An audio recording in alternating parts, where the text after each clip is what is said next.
Semana 3. Construcción de identidad millonaria. Día 11. La identidad que precede a la riqueza. Acto 1. El despertar incómodo. Hay una idea que casi todos aceptaron sin cuestionar, y esa idea está definiendo su vida financiera más de lo que imaginan. Es una idea simple, cómoda y profundamente peligrosa. La idea de que primero viene el dinero y después viene el cambio. Que cuando ganes más, algo en ti se va a ordenar. Que cuando tengas estabilidad, serás más disciplinado. Que cuando alcances cierto nivel, pensarás distinto, actuarás distinto, vivirás distinto. Pero no funciona así. Nunca ha funcionado así. La vida no te eleva para que cambies. La vida te exige cambiar para poder elevarte. Y esta diferencia lo cambia todo. Porque mientras sigas creyendo que el dinero es el inicio de la transformación, seguirás esperando. Esperando el momento perfecto. Esperando el ingreso correcto. Esperando la oportunidad adecuada. Y mientras esperas, tu identidad se mantiene intacta. La misma forma de pensar, las mismas decisiones pequeñas, las mismas justificaciones, los mismos hábitos invisibles. Y luego te preguntas, ¿por qué nada cambia de verdad? Mira con honestidad tu historia. No lo que deseas recordar, sino el patrón real. Cada vez que tuviste un poco más de dinero, ¿qué pasó? ¿Cambiaste tu forma de pensar o solo cambió tu nivel de gasto? ¿Construiste orden o simplemente ampliaste el desorden? Porque eso es lo que el dinero hace. Amplifica. Amplifica tu disciplina o tu caos. Amplifica tu enfoque o tu distracción. Amplifica tu visión o tu vacío. El dinero no te convierte en alguien nuevo. Te muestra quién ya eras. Por eso hay personas que, al ganar más, se vuelven más ansiosas, más impulsivas, más dependientes, más vacías. Y por eso hay personas que, incluso con menos, mantienen claridad, dirección y control. La diferencia no es el monto, es la identidad. Pero este es el punto donde la mayoría se resiste, porque aceptar esto implica asumir responsabilidad total. Y la responsabilidad total no se siente bien al inicio. Se siente pesada, se siente incómoda. Es más fácil decir que el problema es el sistema, que el problema es la economía, que el problema es el país, que el problema es la falta de oportunidades. Y sí, todo eso existe, pero no explica por qué. Bajo las mismas condiciones, algunas personas avanzan y otras se quedan exactamente en el mismo lugar. Lo que marca la diferencia no es lo externo, es lo interno. Tu identidad actual no está equivocada, simplemente está diseñada para sostener el nivel de vida que tienes hoy. Nada más, nada menos. Y aquí viene una verdad que muy pocos están dispuestos a aceptar. Si hoy recibieras la vida que dices querer, probablemente no sabrías qué hacer con ella. No porque seas incapaz, sino porque aún no te has convertido en la persona que puede sostenerla sin destruirla. La mayoría subestima el peso de la riqueza, la imagina como libertad pura, como descanso, como alivio. Pero la riqueza real no es liviana, exige estructura mental, exige orden interno, exige decisiones que no generan placer inmediato, exige identidad. Por eso muchas personas, cuando tienen una oportunidad real de avanzar, se autosabotean, no porque sean perezosas, sino porque ese nuevo nivel amenaza su identidad conocida, amenaza su zona segura, su narrativa, su forma de verse a sí mismas. Y cuando la identidad se siente amenazada, la mente busca volver a lo familiar, aunque lo familiar sea limitante. Esto no es falta de voluntad, es coherencia interna. Tu mente siempre va a proteger la identidad que reconoce como propia, incluso si esa identidad te mantiene pequeño. Por eso no basta con querer cambiar. Por eso no basta con motivarse, por eso no basta con entender intelectualmente. Mientras tu identidad siga siendo la misma, tus decisiones también lo serán. Puedes prometerte que esta vez será distinto, puedes escribir metas, puedes hacer planes, pero cuando llegue el momento incómodo, el momento silencioso, el momento donde nadie te ve, volverás a actuar como siempre, no porque seas débil, sino porque estás siendo coherente con quién eres hoy. Y aquí es donde empieza el verdadero despertar. No cuando te das ánimo. No cuando te inspiras, sino cuando entiendes que el problema nunca fue el dinero. El problema fue creer que el dinero iba a hacer el trabajo que te corresponde a ti.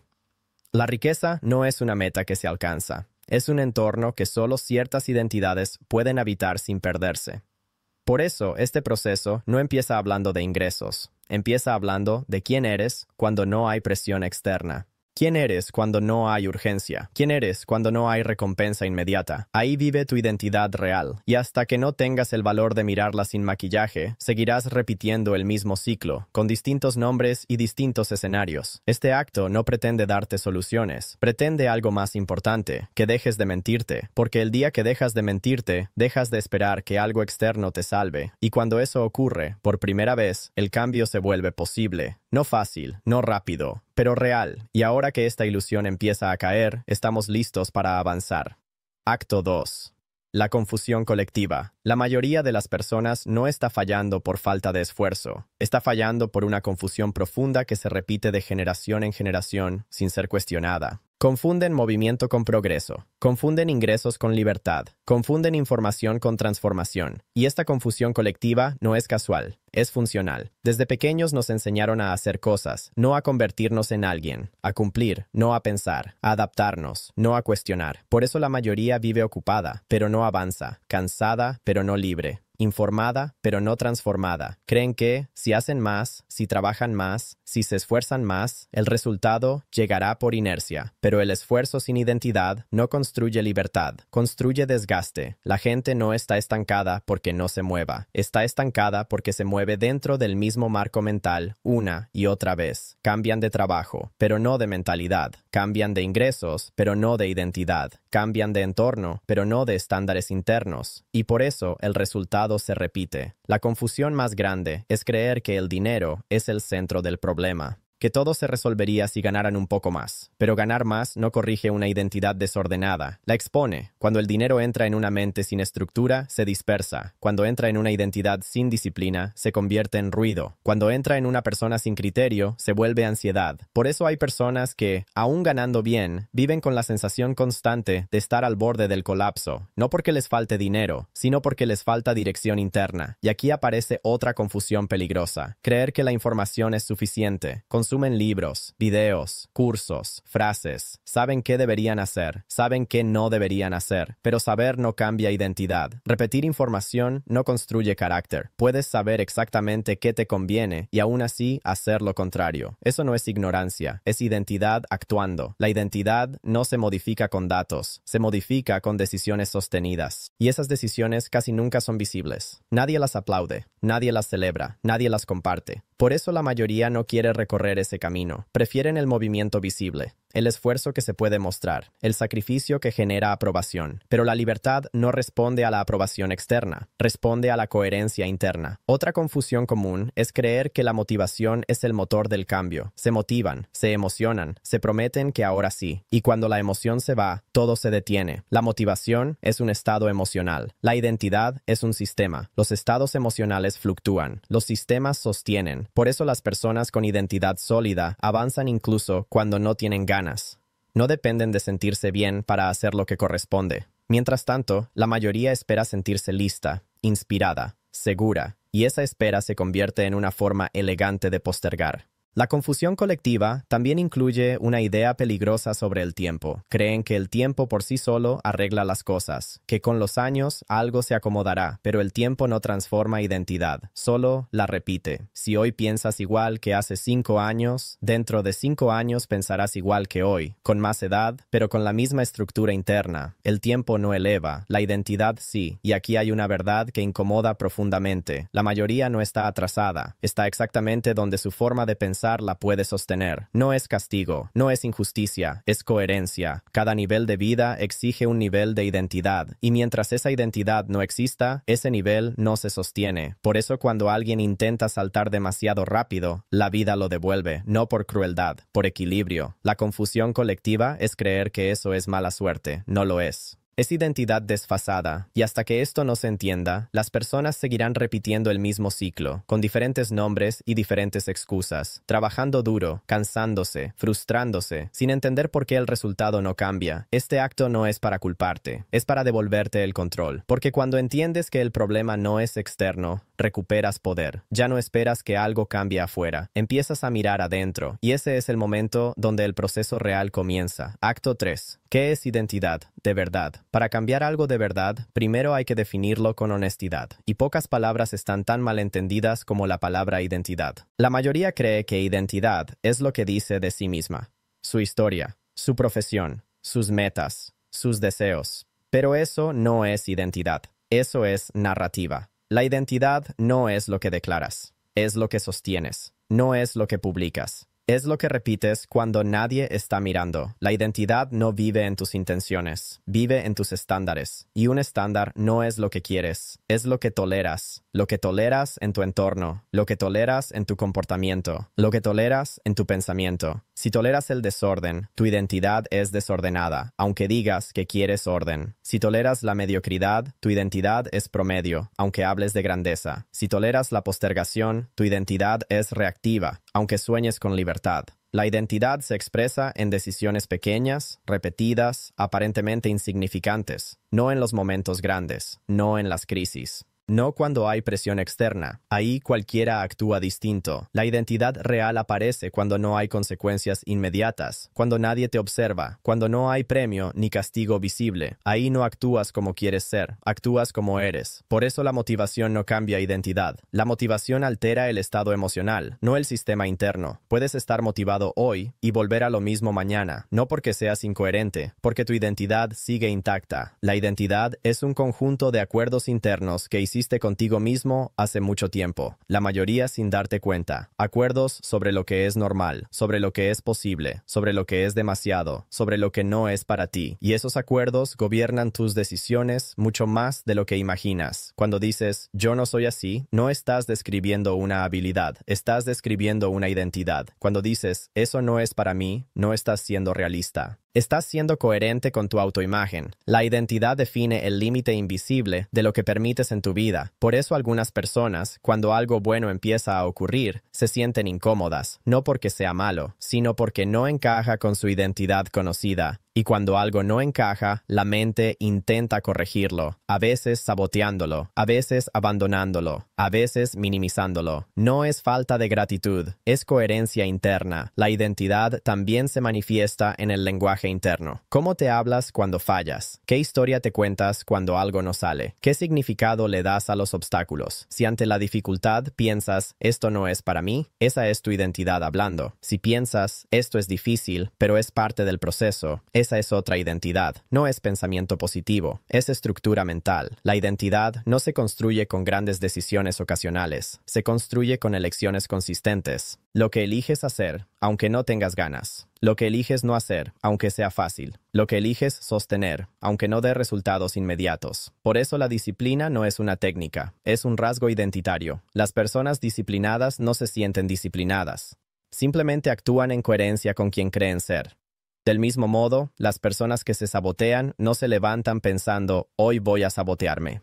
Actúan en coherencia con una identidad que no se siente merecedora, capaz o preparada. La identidad precede a la acción. La acción refuerza la identidad. Es un ciclo. Y si no lo entiendes, intentarás cambiar acciones sin cambiar la raíz. Y volverás al mismo lugar. Aquí es donde muchos se frustran. Intentan cambiar hábitos sin cambiar estándares. Intentan cambiar rutinas sin cambiar autoimagen. Intentan cambiar resultados sin cambiar identidad. Y cuando el cambio no se sostiene, concluyen que no son capaces. Pero no es incapacidad, es incoherencia estructural. La identidad también determina cómo respondes al tiempo. Una identidad de supervivencia busca alivio inmediato. Una identidad de crecimiento tolera incomodidad presente por claridad futura. No es fuerza de voluntad, es identidad. Y aquí hay una verdad que incomoda aún más. La identidad no se transforma pensando en grande, se transforma actuando en pequeño, de forma consistente, cuando nadie te aplaude, no se anuncia, no se publica, no se explica, se demuestra. Cada vez que eliges lo difícil cuando lo fácil está disponible, refuerzas una identidad distinta. Cada vez que eliges orden, cuando el caos sería más cómodo, te conviertes en alguien distinto. Cada vez que sostienes un estándar, aunque nadie lo exija, tu identidad se ajusta. Y este ajuste es silencioso. No se siente como éxito. Se siente como incomodidad sostenida. Por eso la mayoría no llega. No porque no pueda, sino porque abandona antes de que la identidad termine de consolidarse. La identidad no cambia en días. Cambia cuando el viejo yo deja de ser una opción viable. Y eso solo ocurre cuando entiendes con claridad brutal que seguir igual tiene un costo más alto que cambiar. Este acto no busca inspirarte, busca darte precisión, para que dejes de confundir deseos con identidad y empieces a ver con claridad qué tipo de persona estás siendo en realidad. Acto 4. ¿Por qué la riqueza llega después? La mayoría imagina la riqueza como una meta, como un punto de llegada, como un lugar al que se arriba después de mucho esfuerzo. Pero la riqueza real no funciona así. La riqueza no es un premio, es un entorno. Y como todo entorno exigente, solo puede sostener a quienes tienen la estructura interna adecuada para habitarlo sin destruirse. Por eso, la riqueza siempre llega después, nunca antes. Llega después de que la identidad ya cambió, después de que los estándares ya se elevaron, después de que la forma de pensar dejó de ser reactiva y se volvió intencional. Cuando la riqueza llega antes, no libera, abruma, no ordena, expone, no da paz, genera ruido. Y esto explica algo que muchos no entienden: por qué personas que lo logran terminan más vacías, más ansiosas o más perdidas que antes. No porque la riqueza sea negativa, sino porque llegó a una identidad que no estaba preparada para sostenerla. La riqueza exige claridad, exige criterio, exige autocontrol. No porque alguien lo imponga, sino porque sin eso, el dinero se convierte en una fuerza caótica. La gente suele decir que el dinero da libertad, pero eso no es del todo cierto. El dinero amplifica la identidad que ya existe. Si tu identidad es reactiva, el dinero amplifica la reactividad. Si es impulsiva, amplifica el impulso. Si es vacía, amplifica el vacío. Por eso algunas personas, al ganar más, se vuelven más esclavas que antes, más ocupadas, más dispersas, más dependientes. No perdieron la libertad, nunca la tuvieron. La riqueza no crea libertad, la pone a prueba. Y aquí hay una verdad que casi nadie quiere aceptar. La mayoría no quiere riqueza, quiere alivio, quiere dejar de sentir presión, quiere dejar de sentirse insuficiente, quiere dejar de tener miedo. Pero la riqueza no elimina esos estados si no hubo un trabajo interno previo, los expone. Por eso tantas personas, cuando ya no tienen urgencia externa, se sienten perdidas, sin dirección, sin propósito. La urgencia los sostenía, no la identidad. La riqueza llega después porque primero tienes que aprender a dirigir tu vida sin presión, a tomar decisiones sin miedo, a sostener disciplina sin castigo, a elegir sin que alguien te empuje. Eso es identidad. La riqueza no tolera la falta de dirección interna, no porque sea cruel, sino porque es exigente. Cuando alguien recibe dinero sin criterio, no sabe qué priorizar, no sabe decir no, no sabe detenerse, no sabe ordenar, y el desorden, con más recursos, crece más rápido. Por eso la vida, de forma natural, no entrega ciertos niveles hasta que la identidad es capaz de sostenerlos. No es castigo, es equilibrio. Cada nivel de riqueza exige un nivel de responsabilidad interna. Y responsabilidad no es culpa, es capacidad de respuesta. Capacidad de responder con criterio en ausencia de presión. Aquí aparece otra confusión peligrosa. La gente cree que la riqueza es acumulación, más dinero, más cosas, más opciones. Pero la riqueza real es selección, saber qué sí y qué no, saber cuándo avanzar y cuándo detenerse, saber qué sumar y qué eliminar. Eso no se aprende con dinero, se aprende con identidad. Una identidad débil dice sí a todo, una identidad sólida elige. Por eso la riqueza llega después de que aprendiste a renunciar. Renunciar a la gratificación inmediata, renunciar a la aprobación, renunciar a la comparación constante, renunciar a vivir reaccionando. La mayoría no quiere escuchar esto porque suena a pérdida, pero no lo es. Es ganancia estructural. La riqueza llega después porque antes tienes que demostrarte algo a ti mismo, que puedes sostener orden cuando nadie te obliga, que puedes sostener disciplina cuando no hay emergencia, que puedes sostener claridad cuando hay opciones. Eso no se entrena con dinero, se entrena con decisiones silenciosas. Y aquí hay una verdad que redefine todo el proceso. Si hoy recibieras la vida que deseas, no sería el dinero lo que te pondría a prueba. Sería el silencio de no tener que correr, el silencio de no tener excusas, el silencio de no tener urgencias externas que te digan qué hacer. Ahí es donde muchas identidades colapsan, porque nunca aprendieron a dirigirse a sí mismas. Por eso la riqueza llega después de que ya sabes quién eres sin presión, después de que ya tienes estructura sin caos, después de que ya puedes sostener incomodidad sin huir. La riqueza no te hace fuerte, te encuentra fuerte, y si no, te expone. Este no es un mensaje para asustarte, es un mensaje para devolverte control, porque si entiendes que la riqueza no es el inicio del proceso, dejas de perseguirla, empiezas a construirte, empiezas a elevar estándares, empiezas a ordenar tu mente, empiezas a tomar decisiones desde el criterio, no desde la urgencia. Y cuando eso ocurre, algo cambia, no afuera, adentro, y ese cambio interno crea un efecto inevitable. La vida empieza a ofrecerte escenarios distintos, no porque te los deba, sino porque ahora puedes sostenerlos. Por eso la riqueza llega después de la identidad, después del carácter, después de la claridad, nunca antes. Acto 5. El costo de no cambiar identidad. No cambiar también es una decisión, aunque no se sienta como tal. La mayoría cree que quedarse igual es neutral, que no avanzar no tiene consecuencias reales, que mientras no se equivoque demasiado, todo estará bien. Pero eso no es verdad. No cambiar tiene un costo. Solo que es un costo silencioso, progresivo y acumulativo. No se paga de golpe. Se paga con el tiempo. Se paga con años repetidos, con energía desperdiciada, con potencial no usado. Se paga con una vida que se siente ocupada, pero no significativa. La identidad que no se cuestiona se endurece, se vuelve rígida, se vuelve cómoda, y la comodidad prolongada no genera estabilidad, genera estancamiento. El problema no es que las personas fracasen, es que se acostumbran a niveles que no los representan, a rutinas que no los desafían, a decisiones que no los expanden, y poco a poco dejan de preguntarse si esa vida es realmente la que quieren. Ese es el costo más alto, dejar de hacerse preguntas. Cuando una persona deja de cuestionarse, deja de crecer, y cuando deja de crecer, empieza a encogerse, aunque desde afuera parezca estable. Muchas personas no están mal, están anestesiadas. Funcionan, cumplen, responden, pero no eligen. Viven reaccionando a lo que viene, no dirigiendo lo que construyen. Y esa forma de vivir cobra factura, tal vez no hoy, tal vez no mañana, pero con los años aparece una sensación difícil de nombrar, una mezcla de frustración, cansancio y resignación. No porque la vida haya sido dura, sino porque nunca fue realmente elegida. El costo de no cambiar identidad también se manifiesta en el diálogo interno. La persona empieza a justificarse más, a explicar por qué no era el momento, por qué no se pudo, por qué no era para ella. Y esas explicaciones se sienten razonables.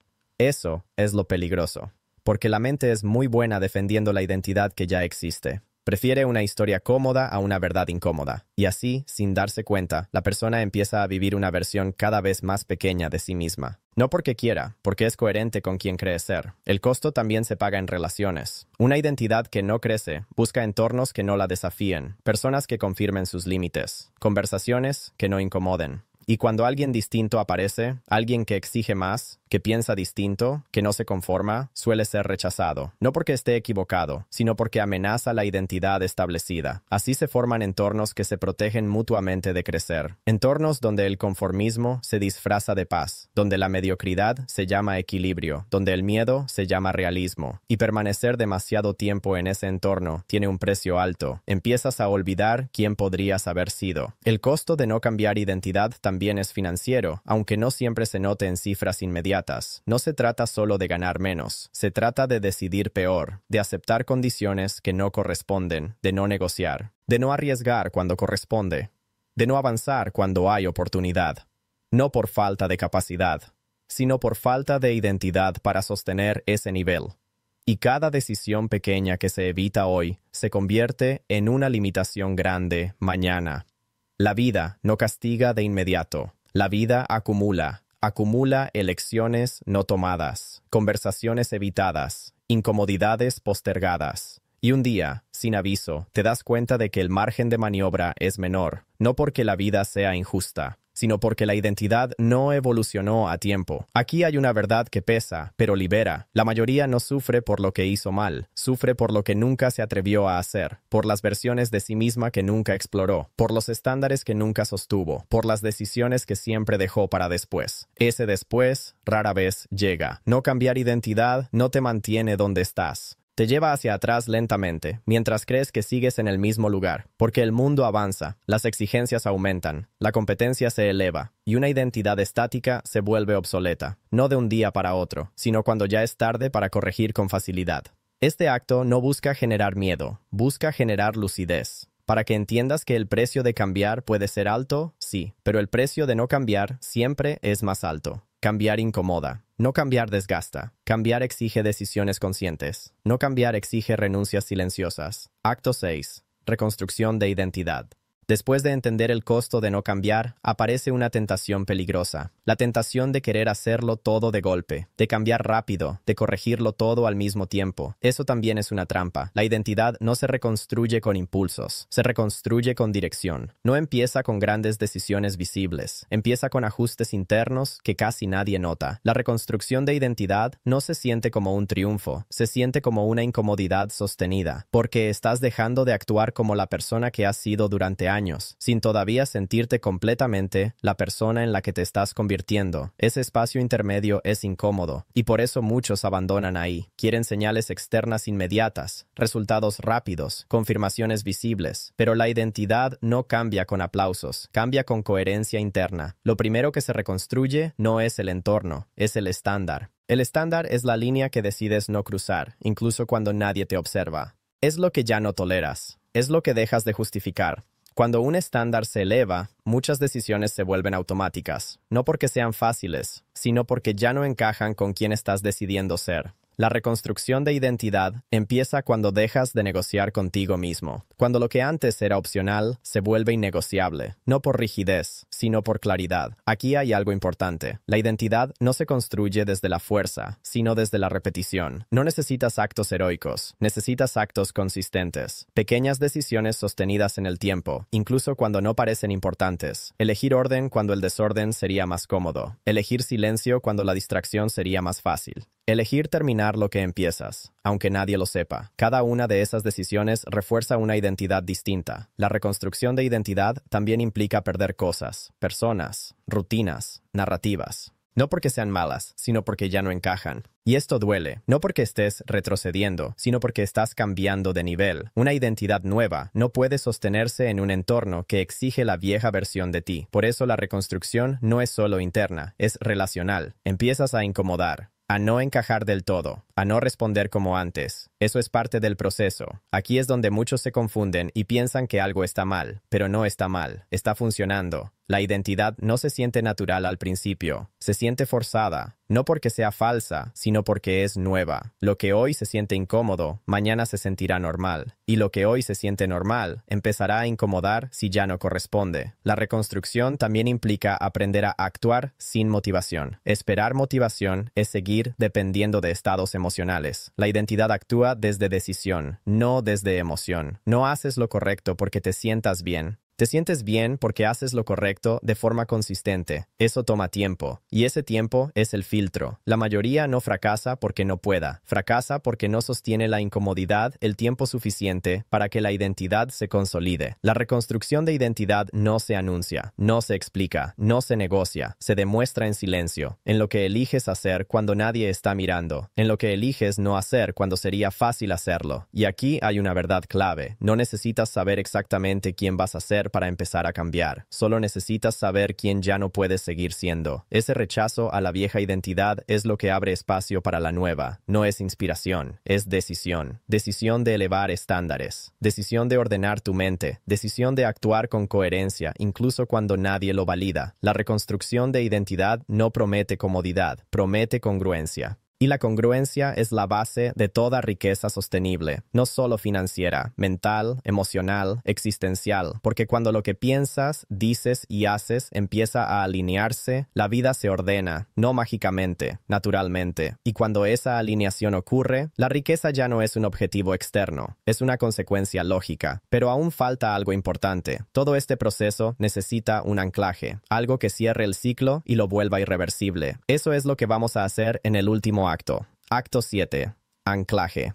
Si llegaste hasta aquí, ya entiendes algo que no todos están dispuestos a enfrentar, que el problema nunca fue el dinero, que la solución nunca estuvo afuera, y que la riqueza no es el inicio del camino, sino una consecuencia de quién te conviertes. Este proceso no existe para darte respuestas rápidas, existe para ayudarte a hacerte mejores preguntas, porque las personas que viven reaccionando no necesitan más información. Necesitan criterio. Y eso es exactamente lo que se construye aquí. Código Millonario no es un canal para consumir contenido, es un espacio para formar identidad, para entrenar la forma de pensar, para elevar estándares internos. Código Millonario no forma espectadores, forma criterio. Criterio para decidir cuando nadie te observa. Criterio para sostener incomodidad sin huir. Criterio para elegir a largo plazo en un mundo que empuja al corto plazo. Si este mensaje te incomodó, es una buena señal. La incomodidad aparece cuando una identidad empieza a quedarse pequeña. No intentes cambiarlo todo mañana. No intentes demostrar nada. No intentes explicarte. Solo observa con honestidad. Observa cómo decides. Observa qué toleras. Observa dónde negocias contigo mismo. Ahí está el trabajo real. Este audio no fue diseñado para escucharse una sola vez. Fue diseñado para acompañarte mientras algo interno se reordena. Y lo que viene después de este punto ya no es teoría. Es proceso. A lo largo de esta semana, vamos a profundizar en lo que significa sostener una identidad distinta en la vida diaria, en los hábitos invisibles, en la disciplina silenciosa, en el entorno que construyes o permites. Nada de esto es espectacular, pero todo es transformador. Esto apenas comienza. No hay prisa, no hay urgencia. La identidad no se construye corriendo, se construye sosteniendo decisiones pequeñas, sosteniendo estándares nuevos, sosteniendo incomodidades que antes evitabas. Permanece en el proceso, no para llegar a algún lugar rápido, sino para convertirte en alguien distinto de forma irreversible. Respira y continúa.